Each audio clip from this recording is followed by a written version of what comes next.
एक बार की बात है, किसी बड़े राज्य में एक राजा अपनी रानी के साथ रहता था। उसके राज्य में प्रजा बहुत खुश थी। राजा अपनी प्रजा का ध्यान अच्छी तरह रखता था, इसलिए सभी लोग राजा और रानी को दुआएं देते थे। सब कुछ होने के बाद भी उन दोनों को बस एक ही बात का दुख था कि उनकी कोई संतान नहीं थी। रानी सूरज की पूजा करती थी।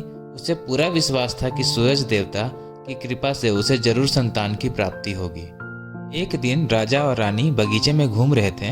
बगीचे में एक तालाब था। दोनों तालाब के किनारे बैठकर प्रकृति का आनंद ले रहे थे। तभी वहां एक मेंढक आया और उसने कहा कि रानी को बहुत जल्द सूरज देव की कृपा से एक पुत्री की प्राप्ति होगी।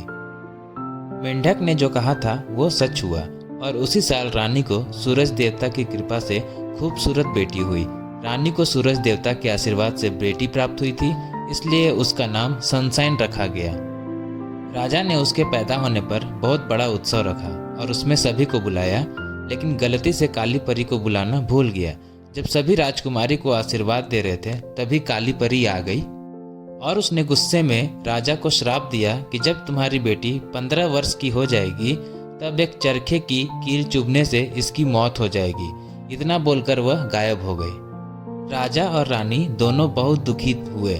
उनको दुखी देखकर सफेद परी ने उसको सांत्वना देते हुए कहा कि चिंता मत करो, मैं इस श्राप को रोक तो नहीं सकती लेकिन इसे कम कर सकती हूँ। सफेद परी ने कहा कि कील चुभने से यह 100 साल के लिए सो जाएगी, साथ ही पूरी प्रजा और आप सभी भी सो जाओगे। लेकिन जब कोई सुंदर राजकुमार इसे चूमेगा तो इसके साथ साथ आप सभी भी जाग जाएंगे। इतना बोलकर परी गायब हो गई। धीरे धीरे समय बीतने लगा। राजकुमारी बड़ी होने लगी। वो समय भी आ गया जब राजकुमारी 15 साल की होने वाली थी। तभी राजा और रानी को किसी काम से राज्य के बाहर जाना पड़ा। वे एक दासी के भरोसे राजकुमारी को छोड़कर चले गए। जिस दिन राजकुमारी का जन्मदिन था और वो खेलते खेलते किसी तहखाने में पहुंच गई, वहां पुराना चरखा रखा हुआ था।